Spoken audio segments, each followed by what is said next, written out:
Ички иштер министрлиги 21-22 июнда Германиянын президенти Франк-Вальтер Штайнмайердин Кыргызстанга расмий сапары учурунда коомдук коопсуздукту камсыздайт.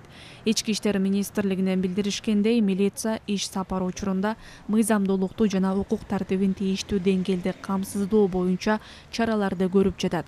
Учурда коопсуздукту жана коомдук тартипти талаптагыдай камсыздоо максатында ыкчам штаб түзүлүп, ички иштер органдарынын күчтөрүн жана каражаттарын эсептөө иштери жүргүзүлүп, ага ылайык 2000 милиция кызматкерлери коомдук коопсуздукту камсыздоого тартылат. Расмий иш-чаралар учурунда милиция коопсуздукту жана коомдук тартипти, жол кыймылынын коопсуздугун толук камсыздайт.